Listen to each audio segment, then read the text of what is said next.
What's going on, everybody? This is Joe Bogli here from TCS, and I am just coming back from ARG Hartford, where I actually won the whole entire event. So yeah, I'm gonna go over my deck a little bit of insight on my main, side, and extra, and yeah, let's just get started with it. If everyone doesn't know, I played Gouki for the main event. I felt it was the best choice for me because I played a Gouki for a while. I know the combos in and out, and I felt like it was the strongest pick for me personally for the tournament over Thunder Dragon or Sky Striker or even Altergeist. So with that being said, let's get into the deck. So first off, we have 3 copies of Gouki Super X, 2 copies of Gouki Twist Cobra, 2 copies of Octastretch. Now some people switch between 3 and 1, but when you get to my equip spells, you'll notice that I play a different ratio. So playing the second Octastretch actually is beneficial to me personally. And then 1 Headbat and 1 Scorpio to round out the Gouki monsters. And then for extenders, we have 3 copies of Junk Forward, 3 copies of Blue Mountain Butterspy, which is actually probably my favorite extender of the deck outside of Instant Fusion. And then the other extenders obviously are 3 Neo Space Connectors.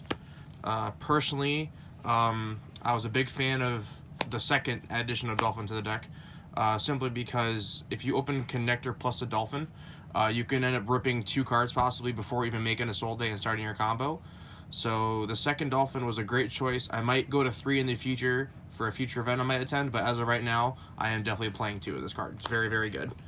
And then for the PK engine, I played only 1 Cloak, 1 Boots, and then obviously just 2 of the traps. Some people play Fog Blade or even a 3rd trap or a 2nd Boots or a 2nd Cloak. I personally made my deck to be as consistent as possible throughout the tournament, whether I'm going 1st or 2nd, to where it can mitigate the chances of breaking to potentially break a field if I need to. And I felt like this ratio was perfect for me, so no complaints there. And that's it for my monsters and my trap lineup, only 2 traps. And for spells, we played 3 copies of Call by the Grave to make sure your combo goes through all the time and everything. 3 copies of Instant Fusion. Shout out to them being common, Mike State. And then Rhoda, Game Charge, Monster Reborn. I played 2 copies of Gouki Rematch. This was mainly because of the popularity of Bell, and also in one of the main combos. If you open the rematch and you search a second one, you can set one of the rematches and Gumbler them and then make Rongo. So having the second rematch is basically your follow-up to just kill them next turn. So, and if you get, once you notice my extra deck, or if you saw my deck list on the ARG site, you notice I don't play Boral Sword. Not because I couldn't get one before the event or anything. I just chose that the second Fusion monster, Vision Fusion, was more beneficial to me personally because there being certain combos where to play through certain hand traps, if they do it at the right time, having the extra level 3 monster off of Instant Fusion actually can finish your combo for you instead. So that's that. And then the equips, obviously Divine Sword, Overdone Burial, and then I played 3 copies of DDR. Shout out to Peter Tran, the teammate. I talked to him about this over playing 1 Living Fossil instead of a 3rd DDR. But when you go first, and to maximize your consistency, honestly, through like sword and hand traps and everything, you want to be able to keep your combo going to basically either Gumbler them, you know, bring back Dolphin with this, or Rage In if anything against Thunder Dragon matchup, or even if like you have to banish the Ice Hold, you know, play it next, like, play a passive game until your next turn, you bring back the Ice Hold, and then you can combo them that turn if possible. So 3 DDRs is absolutely amazing. I don't regret playing 3 at all. Sometimes, you know, you can side one out going second depending on your matchup, but a big thing about me is when I played my deck throughout Swiss and even Top Cut, I chose not to change my main deck at all when I was going first, you know, game 1 or, you know, game 2 or 3. So say if I lost game 1, I would literally just present my deck right away for game 2 and then get ready to play the game, because my deck has a very high ceiling going first, game 2, and I didn't want to maximize putting side deck cards in, which are I'll show you in a second, which are meant to break a board and, you know, control the game from there. So that's it for my main deck. 40 cards on the dot, no more, no less. Let's go to the extra deck. So I played Link Rebo, Underclock, Nightmare Phoenix, Nightmare Cerebus. I only played 1 copy of Ice Hold. Some people play 2 over the extra XYZ I play, which we'll see in a second. But 1 is fine. I've tested 2, it's still fine that way also. But for this event, I chose to just play 1, and it was totally fine for me. 1 PK Vardy, she's really good. Summon Sork, Nightmare Unicorn. This stupid card that shouldn't be in the game. Very, very good. There's a couple of hands where, I mean, if you get hand trap, you just go in with the rest of their cards and they still can't play, so it's kind of like an Exodia deck, to be honest. Played Borreload. I chose Borreload over Sword because of the side deck, and when she gets out in a second, you'll see that Borreload helps me reestablish a field. Once I break the field, I can take control of it from there.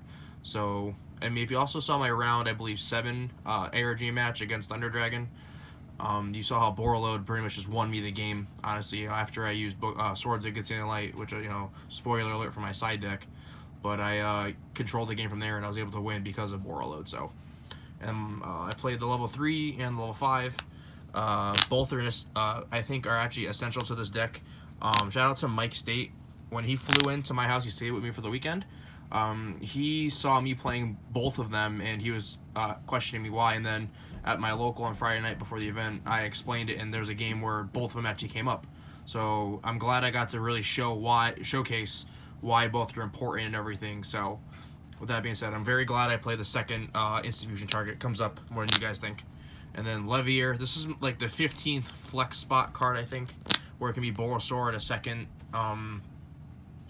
Isold or even Nightmare Mermaid or anything like that. But Levier comes up. There's one combo in particular where if you don't open a natural extender, Junk Forward, or Butter Spy, or playing the Levier lets you still make the Rongo play through 1 hand trap.